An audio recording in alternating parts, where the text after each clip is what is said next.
Hi, it's Jenean, and if I sound a little sheepish and quiet, it's because I am in a bedroom again at my parents' and I don't want to wake them up, but I am here to share with you a little recap of Budget by Paycheck, which is a new skill, a new habit that I am working on so that maybe someday I can own a house and have a retirement fund.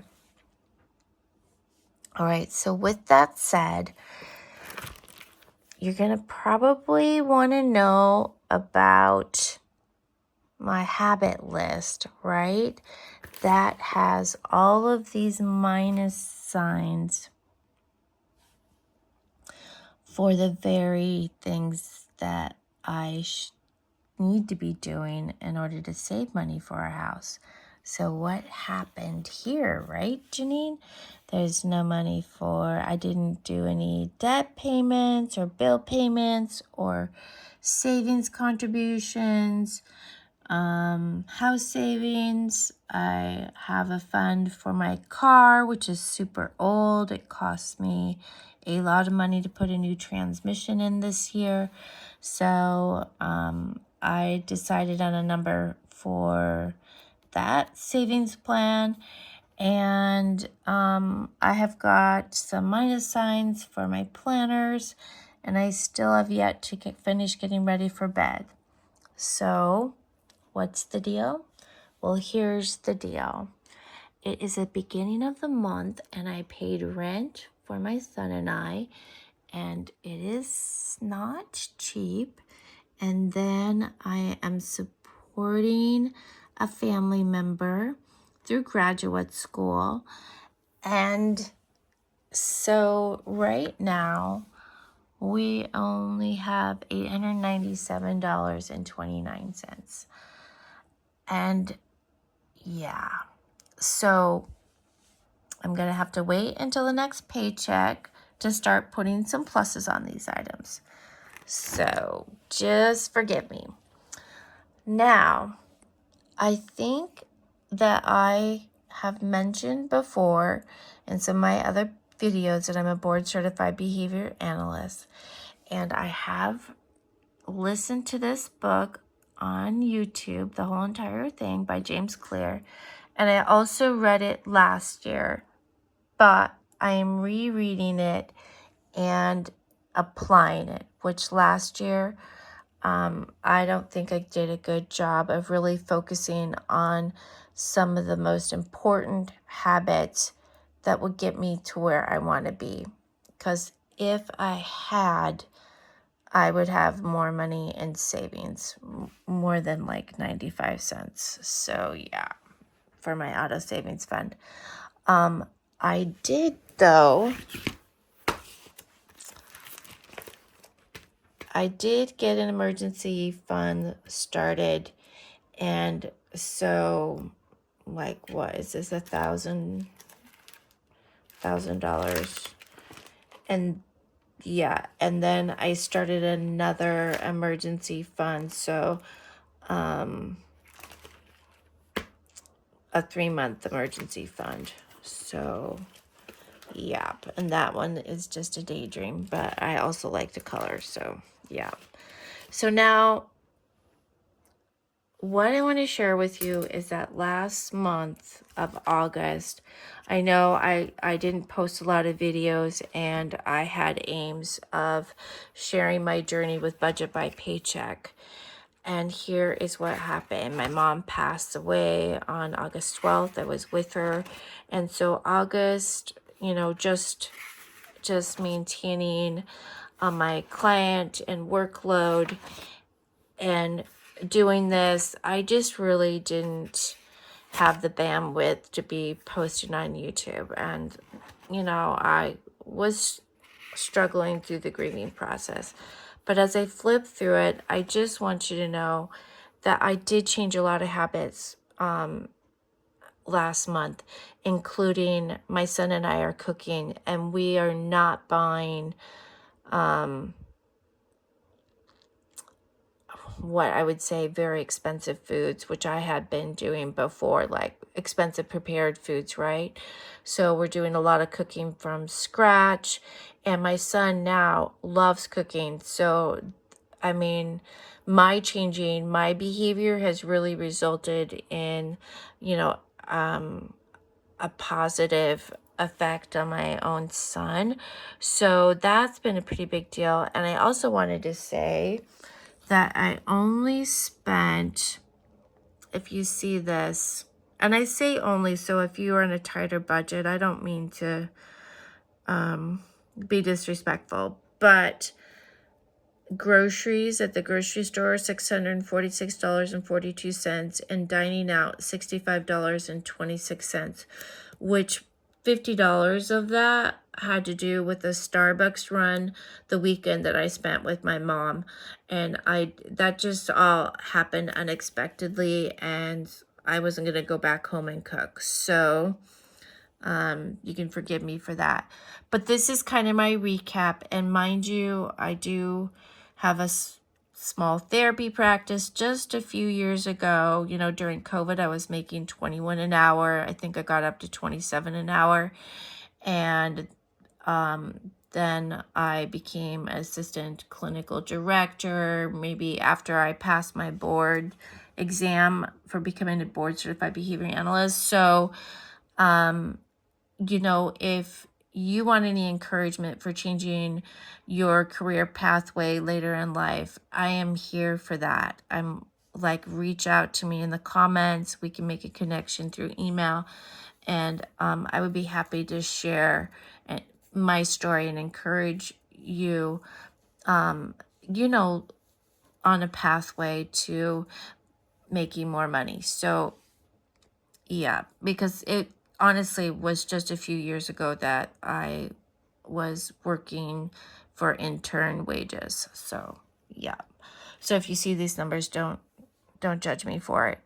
All right, I worked really hard. And I want to say that the budget by paycheck system doesn't have you putting it in Excel, but it was really helpful for me. Like, she has these percentages to put these numbers in an Excel spreadsheet. I taught it at the college level, and so that it would automatically calculate those percentages. And I thought it was really interesting, you know, like, do you see how much I spend on family? That is just how important family is to me. But at the same time, you know, I would say in this past year or so, as I'm helping one of my kiddos through graduate school, I didn't realize how much money I was spending. There's money in my account, and I share it and I give it away. And yeah, and if there was an emergency, I just charged it. So I am definitely working on being more frugal and then just planning for that, right? And then I also, you know, spoke to this family member, and I'm going to do a better job of just saying, this is how much I have, and like, you know, this is how much I'm going to set aside, so that also maybe that they're also doing a little bit of budgeting or being more conscious of how much money they're spending. All right, so let's see. Now, this is a big deal for me. All of these numbers here, like if you were with me in July and remembering how I said I wanted to write an hour a day, you will not believe this, but I don't think that I would have ever connected to the dots that 1 hour of day, that discipline it would take to write in so many planners. And let's go back to this list. Okay, how many planners was I writing in? A Hobonichi Weeks for my health and fitness, a Hobonichi Cousin for my personal. I had a A6 one for reading, I also had a smaller one. I think the A4, is that right? Oh no, that would be bigger. Anyway, I had a smaller one for my YouTube channel, but I never really shared it. And then I had the 5-year Hobonichi, and was writing in that every day. And then this is the budgeting planner, the Budget by Paycheck by Miko Love. And then I also had a business planner, which I've now am just putting it in my personal.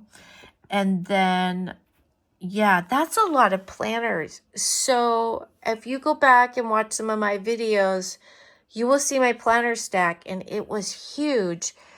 And the exciting news is, oh yeah, and I had the journal prompt planners. So I bought another planner, a Hobonichi planner. It was the Avec.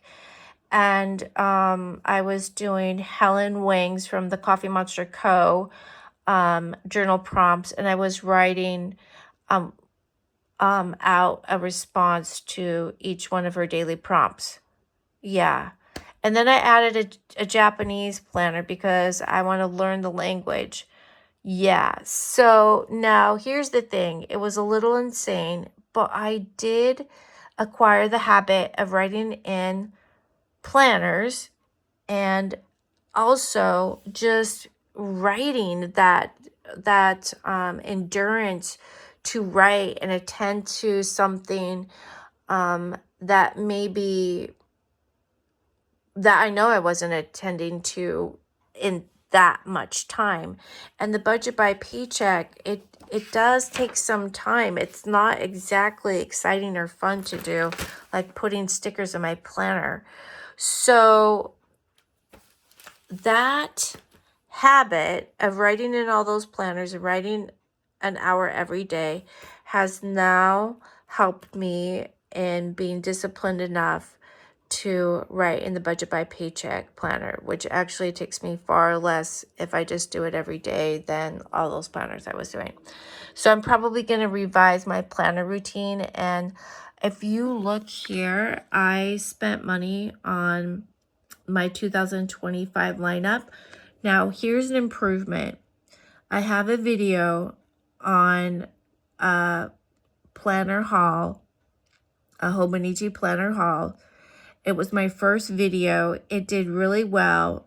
And I suppose it did really well because I spent $1,000 at Yoseka Stationery on planners and, yeah, the pouches and okay, so this year I bought 2 cousins, one for myself, one for my daughter, and I bought Weeks, and I bought the A6 Avec, and I'm going to reuse all my covers.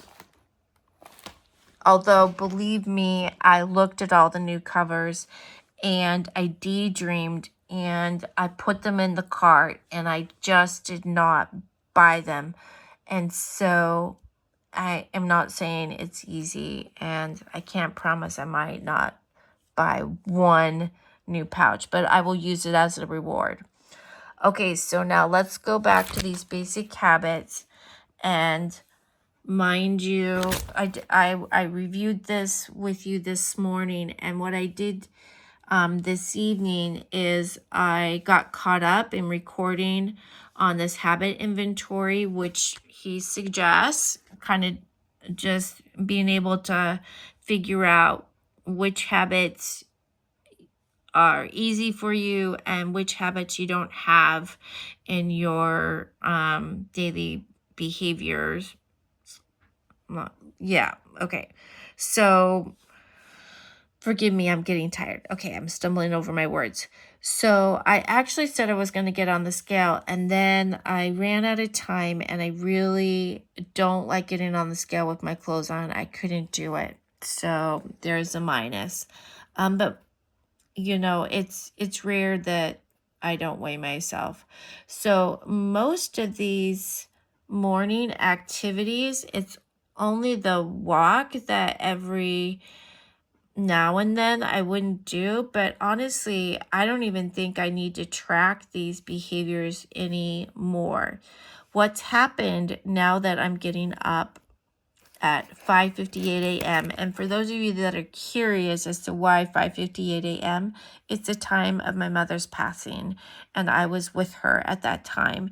And so when my iPhone alarm goes off at 5:58 a.m., I'm getting up in honor of my mommy, and just remembering how blessed I am to be able to get up early in the morning, and how much life I'm missing out of by not getting up early and being more productive. And it has been so effective. I just started it this week, and I came up with this idea, like last weekend, and it was because of another YouTuber, which I should actually she's amazing. Her videos are so nicely done. It's so professional, and she's so humble and so real.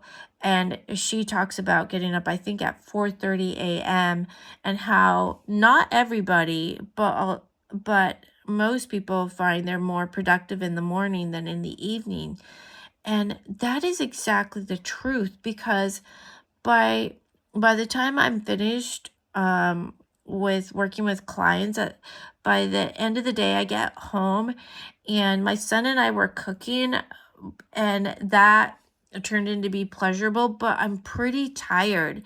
And then I would just sit and veg on the couch between 7 p.m. and like 1 a.m. Sometimes I would sleep on the couch until 2 or 3 a.m. in the morning.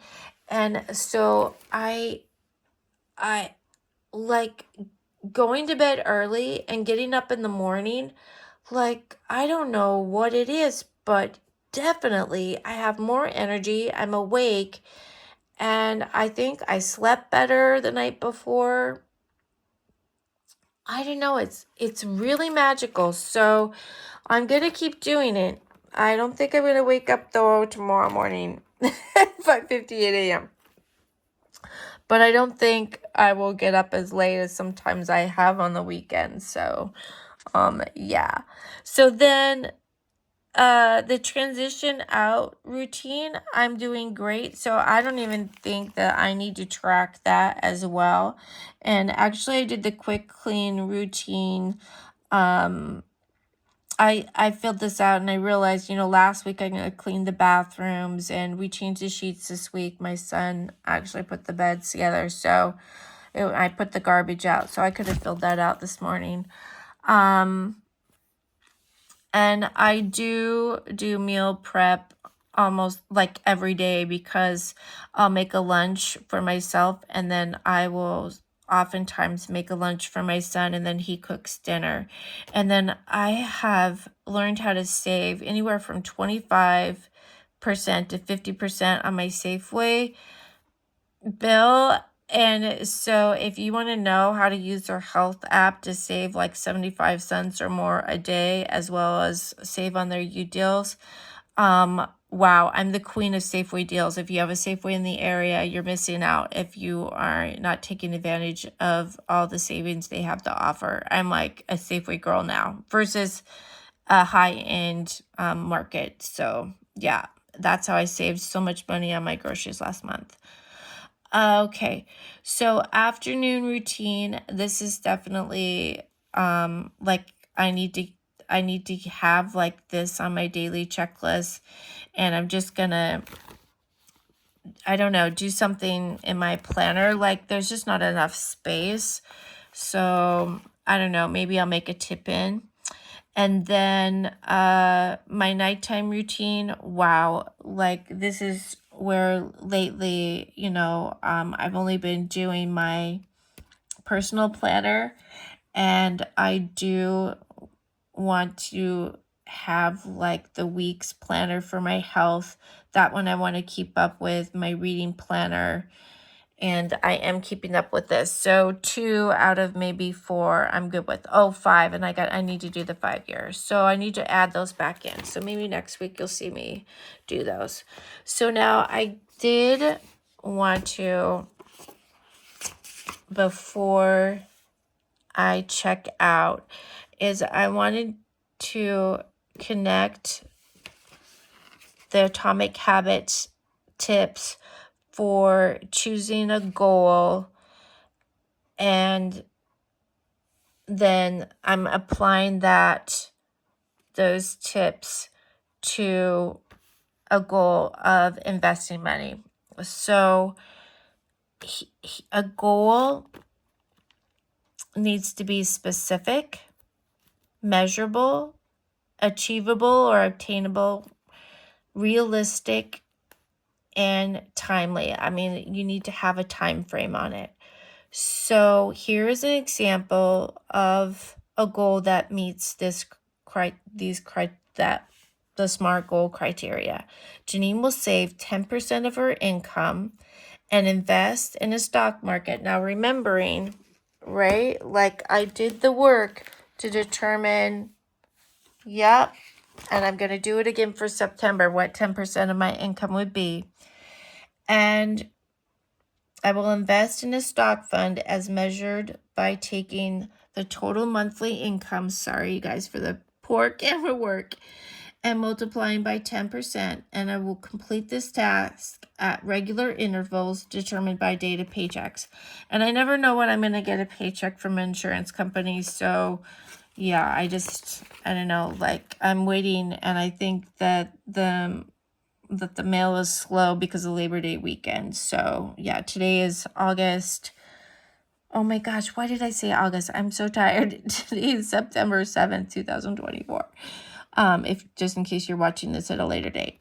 So now in my world, I write treatment plans for clients. So I'll have definitely much more than one goal, and maybe 20 to 30 goals.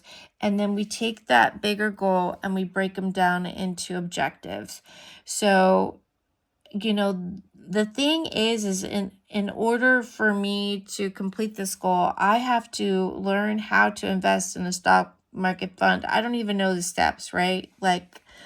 And I'm pretty sure I can learn that on YouTube because that's where I learned about the Hobonichi and budget by paycheck. And then objective 2, I'm going to set up an account to invest in a stock fund. And then objective 3 is I will complete a transaction to invest in a stock fund that is 10% of each one of my paychecks. So let's go back to the budget by paycheck system, which I know is going to be new for a lot of you, and but I'm highly recommending it. I know it looks like a lot of work, but if you need to get a hold, and I'm using an expression, I should just say, if you need to get control of your finances and direct your money where to go, this is a great system. Okay, again, you can find her on YouTube. So I have to go back. We got to go back a little bit here. So each one of these is a paycheck budget tracker. So, sorry. So look here. Here is a paycheck, and then you are going to list out the bills that you're going to pay with that paycheck. Fixed. These are the ones where the amount doesn't change, and then these are the ones where the amounts do change. So what you would see here then is I would take 10% and maybe here, extra savings. So then I would have saved 10% of $9,653.77. So that's what you should see in my September tracker if I am following the objectives of this goal. All right, so then what does James say about how to select some habits that are going to help you achieve this goal? So now it's really important to not hide the materials and to leave them where they're visible and accessible. So for example, when I put my laptop away, and it's not sitting in an obvious place, so it's in my bag, and say that the budget by paycheck system is tucked away in a bag or in a different bag. So the more that you can leave those materials out, everything that you need to complete that task or to complete one of the objectives, the more likely it is that you will perform that habit. And another one of his suggestions is, how can you make that habit attractive to do? So how can we make it more reinforcing, more rewarding to do that habit? Well, one of the ways that I did it, and I shared this in a video that I did recently, was I created a space on my dining room table, which honestly, we never eat at my dining room table. So I created that as a space for my finances. It has nothing to do with my work. It's just where I'm going to do my budget by paycheck and my investment stuff. So I made it beautiful. And then what else? Yep, setups. So like, how can I make it easy? Well, like having all the materials out and available, like this pen I have to have. I can erase with this pen. So I used one of my other pens that I use for my planner, and you can't erase it. And then it would drive me crazy that I made a mistake. In my planner, I don't seem to care anymore, and I can hide it with a sticker, but it's really helpful to have this erasable pen. And it's not like I'm sharing my budgeting book with anybody else, or it's fine. I'm not at risk of somebody erasing a number and changing it. And so then how can I make it satisfying? How can I make this habit of investing money rewarding? Well, I can use the pairing procedure, and remembering that I set out food. So food's a very powerful reinforcer, but also I could just pair it with television. Like, I love binge watching on Netflix. So it could be that I could take one of my favorite Netflix series and only watch that Netflix series when I do my budgeting. Yeah. Okay. So I think that I'm super tired, and I hope you're still here. If you're still here, please let me know in the comments, and I will send you some happy mail, a sticker sheet in the mail. And if you hit subscribe or are a subscriber, you can enter a contest that I have to win one of these budget by paycheck books. Miko Love's coming out with a new one on September 16th, which is super cool. It has some great updates, and she has a smaller one. I'm going to get 2 of the smaller ones. And I thank you for being on this journey with me. I've gotten so much out of it sharing with you, and I really appreciate you being here. All right, take care. Checking out. Thank you for putting up with me for 29 minutes and 18 seconds.